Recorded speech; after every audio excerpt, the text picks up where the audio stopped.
Hello বন্ধুরা, good morning. সবাই কেমন আছো? আশা করছি সবাই ভালো আছো, সুস্থ আছো। আমি পূজা, আমার এই ছোট্ট পরিবারে তোমাদেরকে অনেক স্বাগত আর ভালোবাসা জানিয়ে ব্লগটা শুরু করছি। এখন বাজে সকাল 7টা। এখন থেকেই তোমাদেরকে সাথে নিয়ে আজকের ব্লগটা শুরু করলাম। আশা করছি ব্লগটা তোমাদের ভালো লাগবে। এই যে দেখো, ঘুম থেকে এইমাত্র উঠলাম, উঠে এই যে ব্রাশ করতে চলে এসেছি। আর এখন তো পাতকের জলটা একদম পরিষ্কার হয়ে গেছে, কাঁচের মতো হয়ে গেছে। তাই আর কলের জল ধরে রাখতে হয় না ব্রাশ করার জন্য সকালে। আগের দিনকে ব্রাশ করার জন্য, পরের দিন ব্রাশ করার জন্য আগের দিন জল তুলে রাখতে হতো। এখন আর সেই কাজটা করতে হয় না, এখন এই পাতকের জলেই মুখ হাত পা সব ধোয়া হয়। আর আজকে আকাশটা মেঘলা হয়ে আছে, হয়তো বৃষ্টি হবে, জানি না বেলায় কী হবে। সকালের দিকে মেঘলা থাকলে কী হবে, বেলার দিকে এত পরিমাণে গরম আর রোদ্দুর ওঠে যে তারপরে আর পাখা ছাড়া থাকাই যায় না। তো চলো এখন একটু চা বানিয়ে নিই, চা খেয়ে তারপরে আবার রান্নাবান্না বসাতে হবে। রান্নার জন্য তো আমি সমস্ত সবজি কেটে রেখেছি, কী রান্না হবে না হবে। তো চলো চাটা খেয়ে তোমাদের দেখাবো কী সবজি কেটেছি না কেটেছি। আর মেয়ের এই কদিন স্কুল আছে, বলতে তারপরে আবার পরীক্ষা আরম্ভ হয়ে যাবে। এই কটা দিন এই সপ্তাহটা আর পাঠাবো, তারপরের সপ্তাহ থেকে আর পাঠাবো না।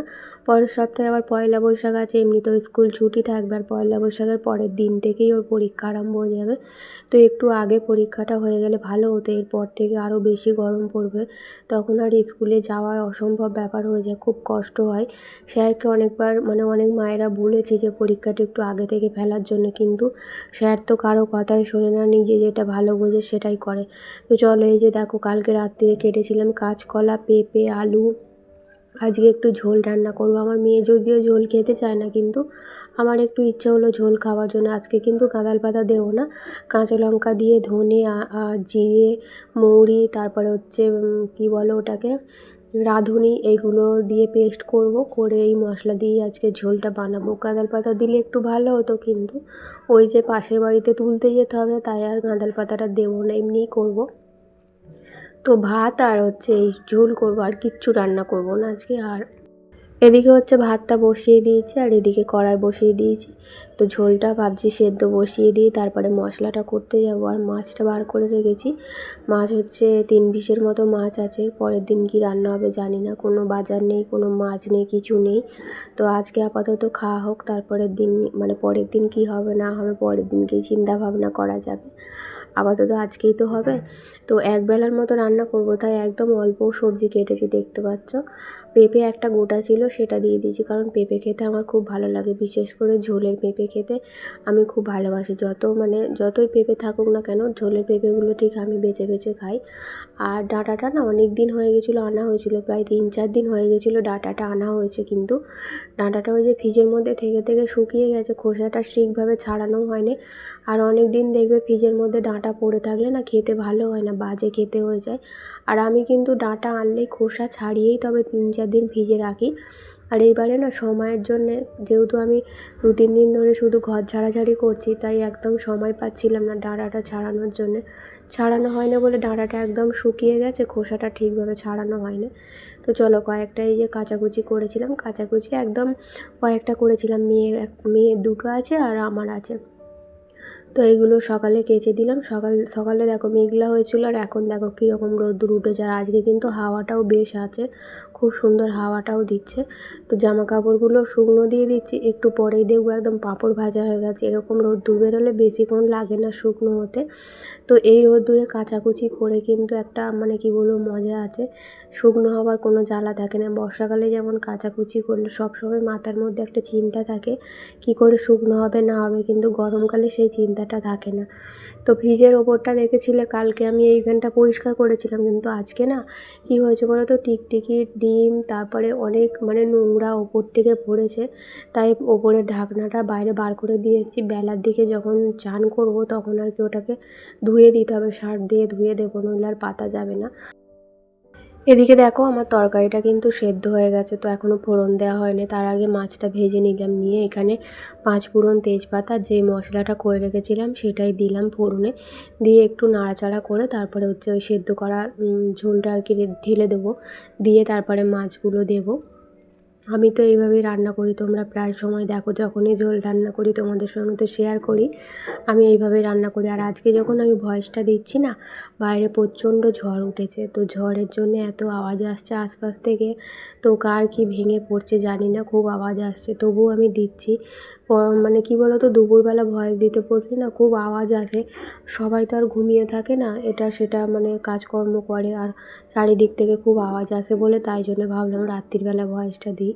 ঝড় উঠেছে, আমি দরজা জানলা সব বন্ধ করে দিয়ে আর ভয়েসটা দিচ্ছি। তো এখন মেয়ের ইচ্ছা হলো ঘুম থেকে উঠে, ওর ইচ্ছা বলবো না, আমি গতকাল রাত্রিরে হচ্ছে পুরি করেছিলাম, কচুরি করেছিলাম, তো তারই 3টের মতো ছিল। তো হ্যাঁ, মেয়ে বলেছিল যে মা 3টে রেখে দাও, আমাকে স্কুলে টিফিনে বানিয়ে দেবে। তো আমার তো একদমই খেয়াল ছিল না, আমি রান্না করতে করতে ভুলেই গিয়েছিলাম। এখন মেয়ে ঘুম থেকে উঠে বলছে মা লুচি ভেজেছো? আমার তো মাথায় হাত। আমি ভাবলাম আমি তো কিছুই করিনি, আমার তো মনেই নেই যে তুই আজকে টিফিনে লুচি আর আলু ভাজা নিয়ে যাবি। তাই কী করলাম, তরকারিটা ওদিকে হচ্ছে ততক্ষণ আমি এদিকে 2টোর মতো আলু কেটে নিচ্ছি, শুধুমাত্র ওর মতো একটু আলু ভাজা আর 3টে ওই কচুরি দিয়ে দেবো। 3টেও খেতে পারবে না, তো বন্ধুদের সঙ্গে শেয়ার করব বলে 3টের মতোই দিচ্ছি, যাতে একটু শেয়ার করে নিজেও একটু খেতে পারে। আর এরকম টিফিন দিলে না ও ঘরে এসে আর কিছু খেতে চায় না, সেই রাত্রিরে কিংবা সন্ধেবেলা একবারে খায়। তো ওদিকে আমার ঝোলটা হচ্ছে, ঝোলটা হয়েই এসছে, নামিয়ে নেব। আর এদিকে হচ্ছে আলুটা একটু ভেজে নেব। আর একদম বললাম তো অল্প করে আলু ভাজা করছে। আমার কিন্তু আবার এরকম আলু ভাজা দিয়ে না পরোটা কিংবা রুটি খেতে আমার খুব ভালো লাগে। একটু কাঁচা লঙ্কা ফোড়ন দিয়ে এরকম আলু ভাজা করলে আমার খুব ভালো লাগে। আমি তো প্রায় সময় আমার হাজব্যান্ডকে বলি যে রাত্রিরে আলু ভাজা রুটি করব, কিন্তু ওরা কেউ খেতে চায় না। আমার হাজব্যান্ড, আমার মেয়ে, ওদের আবার শুকনো খাবার মানে গলা দিয়ে ওদের নাবে না, তাই হয় না খুব একটা। হলেও না ডিম ভাজতে হয়, আলু ভাজা যেদিন করি না সেদিন ডিমটাও আমাকে ভাজতে হয়। তো এদিকে আমার ঝোলটা হয়ে গেছে, সমস্ত রান্নাবান্না হয়ে গেছে, শুধুমাত্র আলুটা একটু ভাজা হলেই হয়ে যাবে। তো চলো, ফ্রিজের মধ্যে যে আটা মাখাটা আছে সেটা বার করে তো বেলে নিতে হবে। অনেকটা লেট হয়ে যাচ্ছে মেয়ে স্কুলে, আর এমনিতেও আজকে লেটই হয়ে গেছে।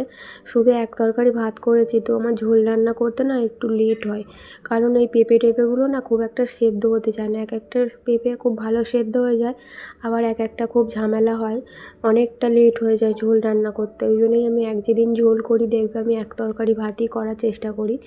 আর আজকে এমনি তো মেয়ে লেট করে ঘুম থেকে উঠেছে, আর আমারও খেয়াল ছিল না মেয়ের টিফিন বানাবো, সেই জন্য লেট হয়ে গেছে। তাই তাড়াতাড়ি করে ঘরের কাজকর্মগুলো কিছুই করিনি, যদিও টুকটাক 2-একটা কাজ করেছি।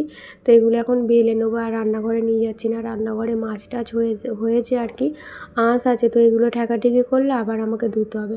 তাই রান্নাঘরে না নিয়ে গিয়ে এখানেই বেলে নিয়ে তারপরে রান্নাঘরে যাব। আর এই পুরিটা হচ্ছে আমার হাজব্যান্ডের পছন্দেই করা হয়েছিল।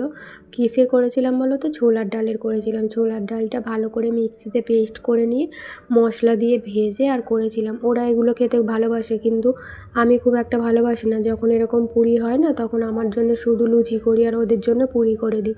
তো আমার তো রান্নাবান্না হয়ে গেছে, আর মেয়ের টিফিনটাও আমার হয়ে গেছে। তো মেয়ের টিফিনটা এখন রেডি করে দিচ্ছে। আর ও গোটা লুচি দিলেও নিজে ছিঁড়ে খেতে পারবে না, তাই একটু ছিঁড়ে আমাকে দিতে হয়। আমি তো গোটাই দিচ্ছিলাম, মেয়ে বলল যে মা ছিঁড়ে দাও না, আমি ছিঁড়ে খেতে পারি না, আমার অসুবিধা হয়। যদিও আজকের কিন্তু পুরিগুলো খুব নরম হয়েছে, খুব একটা শক্ত হয় না, একদম নরম তুলোর মতো হয়েছে। তাও ও যখনই খেতে বসে না, এই রুটি পরোটা লুচি আমাকে ছিঁড়েই দিতে হয়, নিজে ছিঁড়ে খেতে পারে না। এত বড় মেয়ে হয়ে গেলে এখনও পর্যন্ত খেতে বসে মাছ বেছে খেতে পারে না, খাবার আগে আমাকে মাছটা বেছে দিতে হয়। তো এই হয় আর কি, জানি না কবে এই টুকিটাকি কাজগুলো শিখবে। এমনি দেখো সংসারের 2-একটা কাজ বলো কিন্তু ঠিক করে, আমার বাসন গোছানো, জল ভরা, তারপরে হচ্ছে এমনি যা বাসন মাজা, এগুলো কিন্তু ঠিক পারে। নিজের কাজটা নিজে করতে পারে না, 2-একটা কাজ আর কি। তো চলো, এখন তো রান্নাবান্না হয়ে গেছে, হাজব্যান্ড নিয়ে চলে গেছে মেয়েকে, এখন নিশ্চিন্তে ঘর দালানগুলো ভালো করে পরিষ্কার করে মুছে নিই। কালকে যেহেতু দালানটা আমি পরিষ্কার করেছিলাম, তাই দালানটা না আজকে একদম চকচকে ঝকঝকে লাগছে, বেশ ভালো লাগছে। যখন এরকম ঘর ঝাড়াঝুড়ি, রান্নাঘর ঝাড়া, বেডরুম ঝাড়া হয় না, তো 2-3 দিন না বেশ ভালো লাগে নিজের ঘরটা, দালানটা ব্যবহার করতে, যাওয়া আসা করতে, আমার তো খুব ভালো লাগে। তারপরে আবার যখন নোংরা হয়ে যায়, তো তখন আবার মনটা খারাপ হয়। তো আবার কবে জানি না পরিষ্কার করতে হবে, তো দেখবে এক সপ্তাহ 2 সপ্তাহ পর আবার আমি পরিষ্কার করছি। আর হাতের কাজ চলে এলে তো আর হবে হবে না, কারণ এই 1 সপ্তাহের জন্য আমি ছুটি নিয়েছি। শরীরটা ভালো নয় বলে 1 সপ্তাহ ছুটি নিয়েছি। আবার শরীর ঠিক হয়ে গেছে আমার আপাতত। তো আবার দেখছি মেয়ের পরীক্ষার আগে মানে ওই পয়লা বৈশাখ কাটলেই আমি নিয়ে চলে আসবো সময় করে। আসলে কি বলো তো, কাজ করতে কষ্ট হয় না, কিন্তু এই নিতে মানে দিতে যাওয়া আনতে যাওয়া এটাই আমার সবথেকে বড় কষ্ট। খুব বিরক্তও লাগে, যদি সামনাসামনি হতো খুব ভালো হতো। তো দিয়ে আসা নিয়ে আসারই আমার খুব সমস্যা। আর আমাদের এখানে এরকম কাজ তো জানেও না, আর আমাদের এখানে এরকম কাজ হয়ও না, কেউ জানে না, আমি একমাত্র এখানে এরকম কাজ করি। আসলে আমার মায়েদের ওদিক থেকে মানে যে মেয়েগুলো এদিকে বিয়ে হয়ে এসেছে তারাই জানে। আর এখানকারের মেয়ে ছেলে এখানকার এরকম মানে এখানকারের আর কি যে লোকজন যারা, তারা কিন্তু এই হাতের কাজটা জানে না। তো আমি করি, আগে যখন করতাম না, তো আমার বাড়ি এসে সবাই দেখতে আসতো যে আমি কী কাজ করছি, কীরকমভাবে করছি। দেখো, সবাই যদি সবটা জানতো তাহলে অনেক কিছুই হয়ে যেত। বৃহস্পতিবার ঘর দালান ভালো করে পরিষ্কার করে নিয়ে এই যে আসনটা সুন্দর করে সাজিয়ে আর পুজো দিয়ে দিলাম, লক্ষ্মী পুজো, যেহেতু আজকে বৃহস্পতিবার। আর প্রতি বৃহস্পতিবার আমাদের একটা করে পদ্ম ফুল নিয়ে আসে লক্ষ্মী ঠাকুরের ঘটে দেওয়ার জন্য। তো বেশ ভালো লাগে। আগে আগে আমার জবা গাছে জবা ফুল হতো, ঘটে একটা করে জবা ফুল দিতাম।